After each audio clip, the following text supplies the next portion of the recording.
Good morning. Today we come to you to honor the great works of Reverend Dr. Martin Luther King Jr. He was a pioneer in our war against civil justice, civil rights. He often laid his body on the line. He was threatened, beaten, jailed, and when he withstood all of that, he was murdered. However, his legacy lives on, and we now stand on his shoulders as we continue the journey he started for us over 5 decades ago. We come to you today as we reflect on his legacy and his work, and we're asking you to think of our words, listen to what we're saying, and remember, and ask yourself, what can you do to continue to fight against social injustice issues in our civil rights movement? We're going to start off first with, we have on the panel today, we have Pamela, we have Sean, Mason, Barron, and we also have Dante. And these leaders, these great community leaders, come to you today with a word for you to think about. And we're going to start off with Pamela. Pamela, I'd like to turn it over to you. Thank you very much, Barbara. I appreciate that. I'm Pamelya Herndon. I'm the CEO of KWH Law Center for Social Justice and Change. And so our name actually reflects exactly what Dr. Martin Luther King Jr. was doing. He was fighting for social justice and change. And during the years from 1955 to 1968, when he died, Dr. King was one of the most visible leaders in the civil rights movement that you were ever going to see. And when he died, those guiding principles that he put forth did not die with him. And the protocols that he left also did not die. So now here we are 53 years after the death of Dr. Martin Luther King Jr. He was protesting during his time, and we are seeing protests now. But now in the 60s, we saw African Americans protesting for basic rights, such as the right to decent housing, the right to health care, the right to vote, and the right to a good education. And in the year 2021, we're still seeing protests, but instead of being led by the Southern Christian Leadership Conference that Dr. King led, it's being led by Black Lives Matter, with support from groups like the NAACP and the Southern Christian Leadership Conference. We see protests that are looking at what kind of things? Well, let's see. They're looking for access to good health care in the midst of a pandemic. They're looking for good education in a time of alternative methods to education, because the pandemic is causing that alternative change in the way in which our children are learning. We are seeing still protests around the right to vote. And we're seeing African Americans incarcerated at 5 times the rate of those of whites. And when they come out of incarceration, their right to vote is not being reinstated. Instead, what we're seeing is an implementation of a form of the poll tax, which was absolutely abolished by the 24th Amendment in 1964. We are seeing the rate of evictions for African Americans at a higher rate than it ever is for whites, but we're also seeing that they're losing their jobs during a pandemic at a great rate, and we need to continue to protest. So the question is, what would Martin do today? Martin says, you know what? Don't stop protesting. He says, keep those protests nonviolent. And even if you have nonviolent protests, he said, that doesn't mean you wait and see. You keep protesting till you get to the result that you are looking for. He said, those with privilege need to reject the comfort of the status quo, and you need to get in the fray and make sure that everybody has access to justice. Remember, in the words of Dr. Martin Luther King Jr., the arc of the moral universe is long, but it bends toward justice. Keep protesting. Don't wait and see. That's my story, Barbara, and I'm sticking to it. Thank you so much, Pamela. That was beautiful. And it is lets us know that we need to continue on. So next, I would like to turn it over to Dante. Thank you, Barbara. My name is Dante Smith. A graduate of Highland High School, class of '89, graduate of Van Buren Middle School, class of '85. A member and brother of Phi Beta Sigma Fraternity Incorporated, and the founder and CEO of Mach 3 Mentoring and Sports Training Incorporated. So what I like to talk about in the memory of Martin Luther King that stands out to me the most is the last service that he gave, which was the drum major instinct. So what he talked about in the drum major instinct is how John and James wanted to sit to Jesus's right hand and left hand side to be recognized as leaders and next to Jesus, next in line to Jesus, basically. And the importance about the drum major instinct is that we want to have this, but in having this, sometimes we can take it too far. We're looking for recognition of leadership and recognitions of our names being on paper and things like that.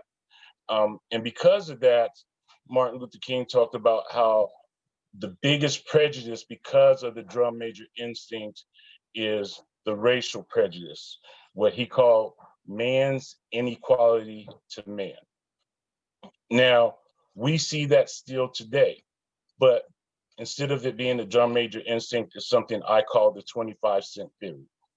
And what that means is you have people who think they are quarters in society. And since they were quarters in society and been told since they were born in history of our society in the United States that they should be quarters, that they think that they're better than everyone else. So they think that they look at everyone else as the dimes of the world, the nickels of the world, and the pennies of the world. So now we're at this pivotal point now, it's where we're trying to convince the quarters that, hey, these pennies, nickels, and dimes aren't penny, nickels, and dimes. They're quarters just like you. And the quarters are saying, no, no, no, no, no, no, no. They're not quarters. You guys have been penny, nickels, and dimes throughout time. You're still going to be pennies, nickels, and dimes in my eyes. And that's why we see all these protests going on. So we had to try to help the quarters understand that we are not pennies, nickels, and dimes, but we are also quarters. But even more so, we have to have the people who think they are the pennies, nickels, and dimes understand that they are quarters. They're not pennies, nickels, and dimes. They are quarters just like everyone else that thinks they are quarters. You're a quarter too. So Martin Luther King talked about not being a drum major leader in leadership, showing that you're a leader in these different organizations or recognition on paper and those different things, but show your leadership. He said, show your drum major instinct in the form of love. Show how you can lead people by love. Show your drum major instinct in the form of gratitude and giving back to your community. So that's my portion of here that I got in being able to read the works and see the different things of Martin Luther King, that we are all one, we are all equal. When he talked about coming to the mountainside, when he talked about I have a dream, he talked about white little boys and girls playing with black little boys and girls. He didn't talk about quarters playing with dimes. He talked about quarters playing with quarters. So we need to fight the fight and keep protesting and say, hey, quarters, I'm a quarter also, but we also need to let our people know that you guys aren't penny, nickels, and dimes. We are quarters, and we need to conduct ourselves as quarters. And that would be my take, and I definitely appreciate being here today. Thank you so much, Dante, for those words. It's just a reminder that we are all equal and we're still fighting for that. Thank you. And now I would like to turn it over to Sean.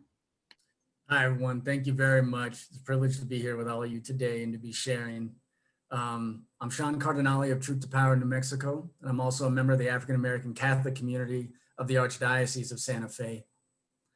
What Dr. Martin Luther King Jr. means to me is perseverance and hope.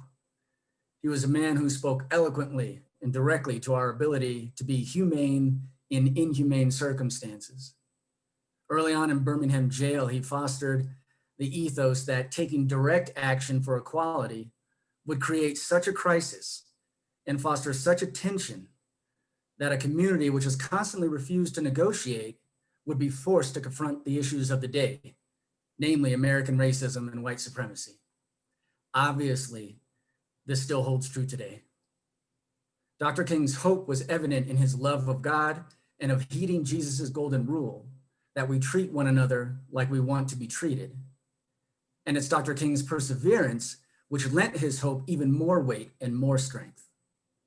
His perseverance took the form of standing in picket lines and meeting with working class folk, even after he won his Nobel Prize in 1964. His perseverance didn't care about popularity. Americans actually often forget how reviled Dr. King was by the time of his assassination.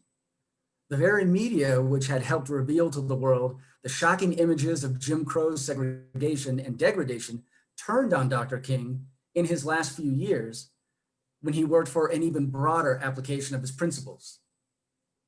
His plan of action after the Civil Rights Act of 1964 and the Voting Rights Act of 1965 were passed, his plan of action was so bold and it challenged the dominant culture so directly that he was taken from us on April 4th, 1968 in Memphis. Now, in the 1990s when I was in college, Malcolm X was all the rage. Spike Lee's movie had come out and energized a whole new generation, my Generation X, about Brother Malcolm's tenaciousness and spirit. Unfortunately, some of that fervor for Malcolm mistranslated into a souring view of Dr. King. Malcolm was seen as the ice-cold militant separatist and Dr. King the all-too-warm accommodationist Christian. But neither of those characterizations is fully true. By the end of their respective lives, Brother Malcolm and Dr. King's philosophies were actually veering closer together. More of their respective principles were in common than is given credit. Both men started seeing social justice work as a matter of global human rights, as well as local civil rights. Both men started to tout the need for a broader allyship in the resistance. And both started to attack America's systemic economic injustice. Dr. King's pushing for equal housing in Chicago in 1966 was met with furious pushback from white mobs, especially when Dr. King began to speak about breaking the historical social compact forged by the white ruling elite, pitting poor whites and blacks against one another. Then he gained even more enemies.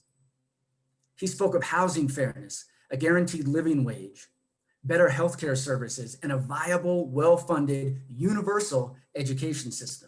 Dr. King was speaking in the end about a quote, a reconstruction of the entire society, a revolution of values.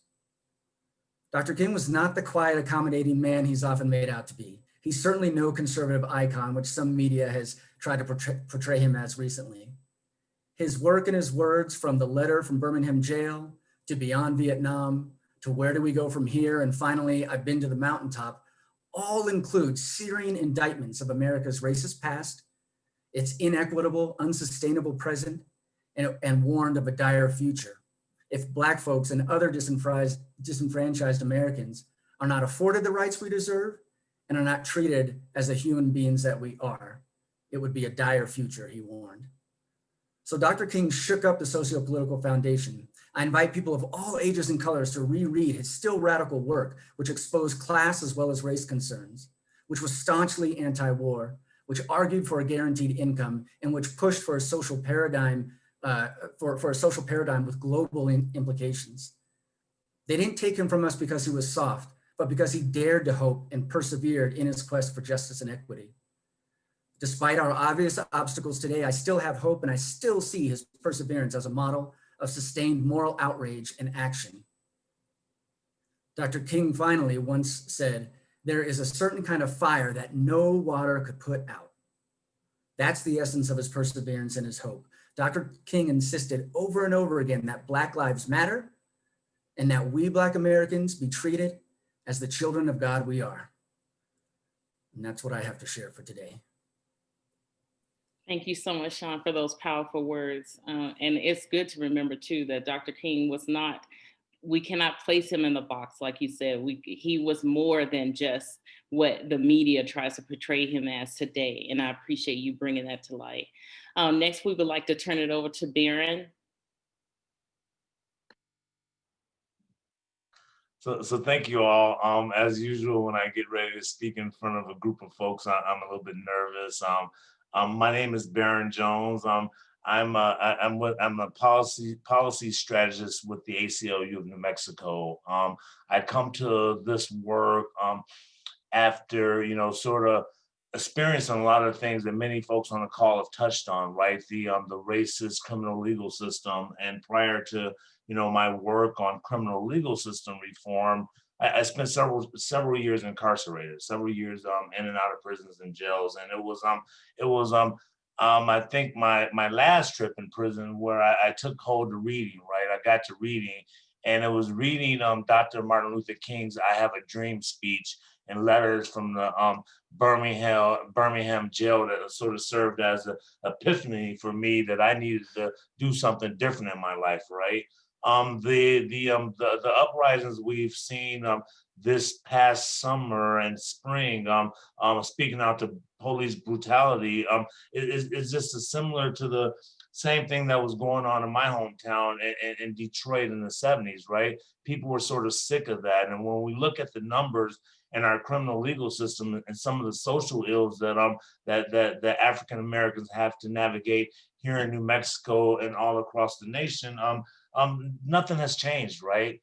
Nothing has changed. So I say, I say, I encourage folks to follow in Dr. King's lead and stand up and take action, because our folks have suffered too long, right? And we oppression plays out in our criminal legal system and other systems in our state and our nation every single day. We see it how prosecutors decide to prosecute cases, right? It's no secret that the last 5 individuals who were murdered by the federal government the last 2 or 3 weeks were African Americans, right? Black folks.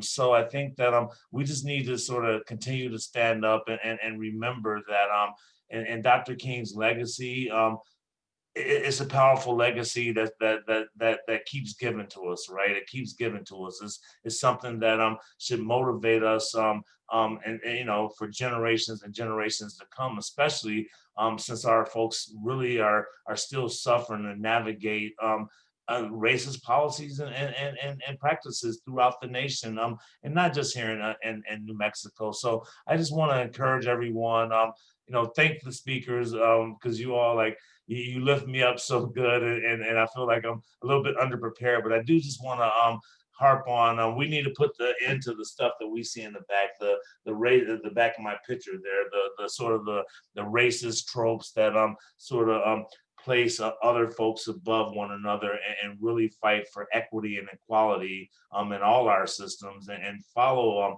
Dr. King's teaching. I really appreciate what both Sean and Barbara had pointed out, that Dr. King wasn't this acquiescent individual pliant to the man's will. No, Dr. King was steeped in fight, right? And if we sort of embrace those guiding principles and be reminded of them more than just one day a year, right? I mean, we do this one day a year, but we need to have Dr. Martin Luther King Day, every quarter or something, right? So we can be reminded of what we're fighting for, because we have a long way to go. We have a long way to go, and I think as a people that we will eventually get to the mountaintop, because what I'm really I'm optimistic now, because the events of the last year, right? People taking to the street, has brought so many more people out to recognize the plight of Black, Brown, and Native communities that they navigate every single day. So I'm really optimistic. Our legislative session is coming up here, folks, and that's where we make change, right? We need to focus on laws, pressure our elected officials to pass laws that will repair communities destroyed by tough on crime policies and the war on drugs, and embrace policing ideologies and systems that treat people as individuals in an effort to promote public safety. So I thank you all so much. We have a long way to go. And remember, we need to, really work with Dr. Barber and get on board with that Poor People's Campaign here in New Mexico. So I thank you all so much for being here. Hopefully I didn't say anything goofy, but thank you all. And once again, I really have to say one thing, right? I moved to New Mexico in 1996, right? And a black dude, I was walking down Central, and he goes, man, Albuquerque is no place for brothers, right? And I was like, damn, why would he say something like that to me? And so I asked my sister, who I had, my parents died when I was young, and I had an older sister that lived here. And so I asked her where all the black people were. And she goes, oh, go down to South Broadway. So I go down to South Broadway, don't see many, right? And I got arrested on the traffic ticket. And the West Side Jail used to have pods that held 65 people. And I swear, like I walked in one of those pods one day, and I seen that there were all my brothers at, right? It was like half the pod were black, right? And I realized that our population is a really, small black population compared to Detroit. But thank you all so much, and thanks for fighting, and thanks for, honoring Dr. King's legacy with the work you do every day, and really caring and embracing communities across New Mexico. So thank you much. Thank you so much, Barron. We appreciate you. And thank you for that just sharing your personal experiences. It really brings context to what we're doing here today. And thank you for your words. Thank you. Oh, my pleasure. So, yes. So next, we'll turn it over to myself. I'm Barbara Jordan, formerly with Black New Mexico Movement, but now started a nonprofit organization called PRESS, People Requiring Equality Within Systemic Systems. And so that's where my focus is now and on our community. And for myself, I would like to say that my first introduction to Dr. King was when I was around 8 years old. I was watching a documentary, and I kept watching this documentary over and over again. I wanted to watch it every time it came on, and I preferred it to cartoons on Saturday morning. And I just remember listening to his speeches in that documentary and how they resonated with me, and they stuck with me. They stuck with me like a favorite fruit. I needed it. And I just realized how much he fought for us, even at the age of 8. And Dr. King, he fought for us at the peak of his life. That was what he chose to do for us, for his people. And today we still fight. And he was instrumental even back during that time in passing the Civil Rights Act of 1964, right? And it's unfortunate today, like Barron with the ACLU is still fighting January 2021 to see a New Mexico Civil Rights Act passed for us. And when I think of this, it almost breaks my heart. It's very hurtful, because I realized that even if Dr. King wasn't murdered, even if he had lived his normal life, he would not have seen sustained effective change during his lifetime. Wow. But at the same time, it also leaves me invigorated and determined, because I know now the work that needs to be done and the work that we're doing, and we're actively pursuing that. Because for a long time, Dr. King's words were weaponized against us. They would say things like the slogan, "Oh, we need to be peaceful," but not remembering that Dr. King never condemned a riot. And he said, riot is the voice of the unheard. And then there were slogans like, "It's a day on, not a day off," not realizing that we are always on as a Black people. We've never taken a day off from racism. We don't get to. We're always helping our communities, helping each other out. So that was another thing that was Jedi mind tricking us. And then it was, we need to be peaceful. Well, Dr. King wasn't fighting for peace within his own communities. He was fighting for equality against the systemic systems that are here inbred into every fiber of America. So that no longer works either. So we've taken that back now. We were literally being blamed for our own oppression, you know, the single father homes, black on black crime. Well, no more. We're not taking that anymore. We're not accepting our own oppression as if we started looking at the bigger picture, you know, and I'm so glad that people across the world have seen what America truly is, you know, and so now we can begin to change that. We can still continue the work of Dr. King and continue to change that. And so I'm left with renewed hope because we, the people, will change it. We, the people, have decided that enough is enough. We're not getting by. We're no longer we will no longer accept responsibility for our murders, for the murders that is happening, for the poverty that we have, for the lack of equal education that we have, for the lack of housing, because we now see the bigger picture and we're going to continue to fight for that. So I want to leave everyone with I want you to stay encouraged. Yeah, sure. Dr. King, we're still fighting for things that Dr. King started over 5 decades ago, but we are getting there inch by inch. And each inch we take is a win. And we have to continue on and we have to continue to fight. And I know that that is what Dr. King would want us to do. I know that he would be proud of the work that we're doing today. Grassroots organizations are leading this. We, the people, are leading this, and we are demanding change. We are demanding that America break up the notion, the idea of what it thought it was, and we want America to be what it actually is, and that is us. And that is the dream of Dr. King, and that is our legacy. That will be what we fight for. That will be what we instill in our children. And I know now that this fight will be continuous. I know we will not lay down our torches anymore. We will continue on, and we're going to continue to fight until we get change. And we're going to do that together.